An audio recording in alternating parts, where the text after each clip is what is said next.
صحابہ میں سے فتح مکہ کے بعد مسلمان ہونے والے صحابہ ہیں، فتح مکہ سے پہلے مسلمان ہونے والے صحابہ ہیں، لیکن فرق ہے۔ پھر اس سے پہلے جو صلح حدیبیہ کے اندر شریک ہوئے ہیں ان کی فضیلت زیادہ ہے، اصحاب رضوان جن کو کہتے ہیں ان کی فضیلت زیادہ ہے۔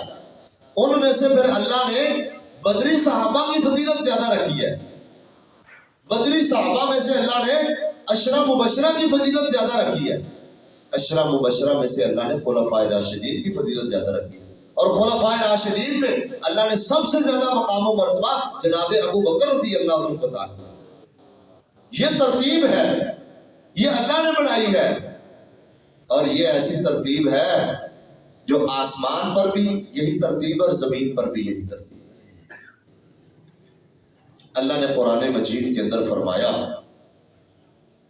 کہ لا یستوی منکم من انفق من قبل الفتح وقاتل، وہ لوگ جو فتح مکہ سے پہلے ایمان لائے، اللہ کے دین میں اپنا مال خرچ کیا فی سبیل اللہ اور جہاد کیا، وہ برابر نہیں ہو سکتے ان لوگوں کے جو فتح مکہ کے بعد مسلمان ہوئے، خرچ کیا اور اللہ کے راستے میں جہاد کیا۔ یہ دو گروہ آپس میں کبھی برابر ہی نہیں ہو سکتے، ان کی فضیلت برابر نہیں ہو سکتی۔ اولئک اعظم درجۃ من الذین انفقوا من بعد وقاتلوا، یہ لوگ جو فتح مکہ سے پہلے مسلمان ہو چکے ہیں، فتح مکہ سے پہلے انہوں نے اپنا مال دین اسلام کے لیے پیش کیا، فتح مکہ سے پہلے انہوں نے جہاد کیا، یہ لوگ درجے میں ان لوگوں سے عظیم ہیں، ان سے بڑھ کر ہیں جو فتح مکہ کے بعد مسلمان بھی ہوئے، اللہ کے راستے میں مال بھی خرچ کیا، جہاد بھی کیا، نبی کے صحابہ ہیں، لیکن درجے میں فرق ہے۔ آگے کیا فرمایا؟ کُلًا وعد اللہ الحسنى، ان میں تفاوت اگرچہ ہے لیکن ہر ایک کے ساتھ اللہ نے جنت کا وعدہ کر دیا۔ یہ سارے صحابہ اللہ کے نبی کی جماعت کامیاب جماعت ہے، نبی علیہ السلام کے شاگردوں کی جماعت مخلص جماعت ہے، ساری کائنات میں سے بہترین جماعت ہے۔ اللہ نے ان کو سب کو چنا ہے اور سب کے ساتھ اللہ نے جنت کا وعدہ کر دیا، اور یہ سب اللہ تعالیٰ کو معلوم ہے۔ بات جو میں نے آپ کو سمجھانی ہے وہ یہ ہے کہ صحابہ کرام یہ عظیم ترین جماعت ہے اس دنیا کے اندر، مسلمانوں کی سب سے بہترین اور افضل جماعت۔ نبی علیہ السلام نے فرمایا تھا نا، خیر القرنی خیر القرون قرنی، بہترین زمانہ میرا ہے، ثم الذین یلونہم ثم الذین یلونہم، پھر ان کے بعد والوں کا، پھر ان کے بعد والوں کا۔ صحابہ کا مقابلہ ساری کائنات کے لوگ مل کے بھی نہیں کر سکتے، جتنے مرضی نیک اور مومن آ جائیں، ایک صحابی جو ادنا درجے کا صحابی ہے، جو بہت بعد میں مسلمان ہوا لیکن صحابی ہے، اس کا مقابلہ نہیں کر سکتا۔ آپ نے فرمایا تھا کوئی عامی انسان بہت پہاڑ جتنا سونا بھی خرچ کر دے نا اللہ کے راستے میں، تو صحابی کے ایک مد، ایک مٹھی بھر جو خرچ کیے وہ کو نہیں پہنچ سکتا۔ یہ فرق ہے اللہ نے عام مسلمانوں اور صحابہ کے درمیان رکھا ہے۔ ایک صحابی کی فضیلت سے دوسرے کی تنقیص لازم نہیں آتی۔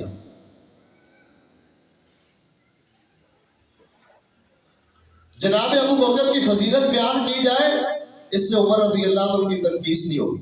حضرت عمر کے فضائل بیان کیے جائیں، حضرت ابو بکر کے فضائل میں کچھ فرق نہیں آئے گا۔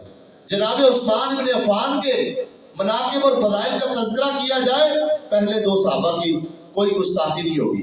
جناب علی اور مرتضیٰ رضی اللہ عنہ کے فضائل، مناقب اور شان اور عظمت کا تذکرہ کیا جائے تو کسی صحابی کی تنقیص نہیں ہوگی۔ جناب معاویہ بن ابی سفیان رضی اللہ تعالی عنہ کا تذکرہ کیا جائے، ان کی شان اور فضائل بیان کیا جائے تو ہرگز حضرت علی کی شان میں کوئی فرق نہیں پڑتا۔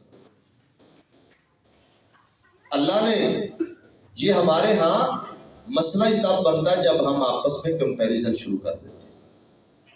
یاد رکھیں، ایک طرف جناب علی المرتضیٰ رضی اللہ تعالیٰ کی شخصیت ہے، دوسری طرف جناب حضرت معاویہ بن ابی سفیان رضی اللہ عنہ کی شخصیت ہے۔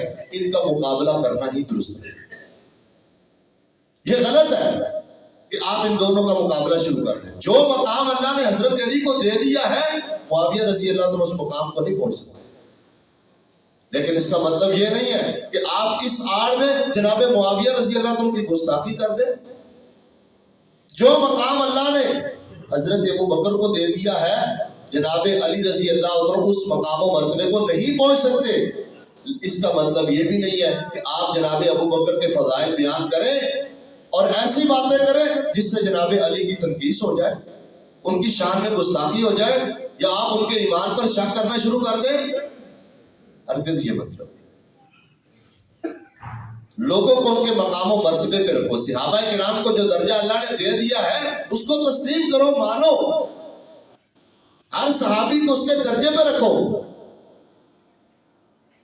حضرت علی رضی اللہ عنہ خلفائے راشدین میں شامل ہیں، نبی علیہ الصلوۃ والسلام کے داماد ہیں، آپ کے قریبی رشتہ دار ہیں، بچپن میں اسلام قبول کیا ہے، اللہ کے راستے میں جہاد بھی کیا ہے، بڑے بہادر ہیں.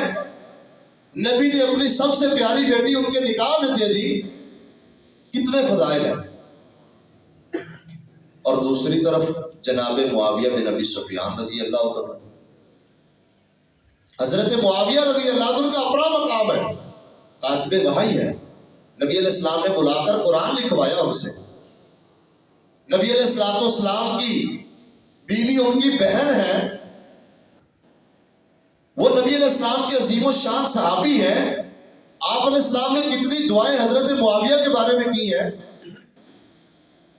تو کیا ہم جناب علی رضی اللہ عنہ معاویہ کا مقابلہ شروع کر دیں اور پھر ان کو حق اور باطل پر ثابت کرنا شروع کر دیں؟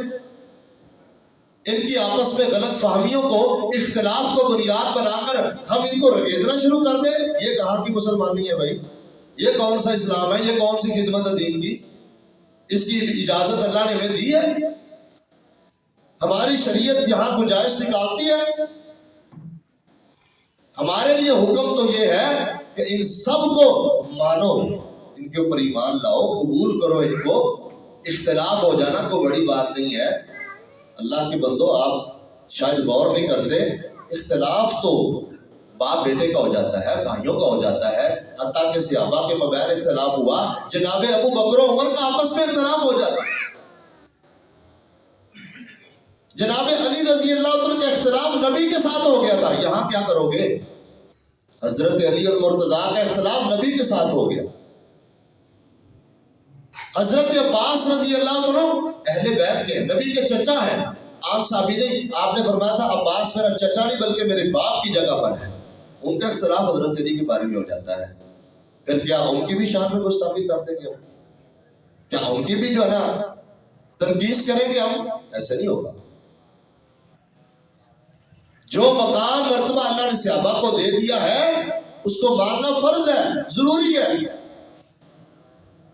اس لیے میں یہ سمجھتا ہوں کہ یہ لوگ جو ان چیزوں کو بنیاد بنا کر صحابہ کرام کی معمولی غلطیاں اچھالنا، صحابہ کا آپس میں اختلاف ضرور ہوا ہے، لڑائیاں ہو گئی، جنگیں ہو گئی، کوئی بات نہیں، مسلمان ہے، پھر بھی ایمان پر قائم ہے.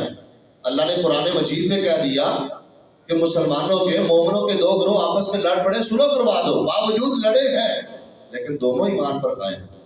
کیا باپ بیٹے کی لڑائی ہو جائے، آپس میں گتھم گتھا ہو جائے تو ہم ایک پر ایمان کا دوسرے پر کفر کا فتویٰ لگا دیں گے؟ باوجود لڑائیوں کے وہ مومن تھے، مخلص تھے، مسلمان تھے. غلط فہمیاں ہوئی ہیں، جنگیں ہو گئی آپس میں،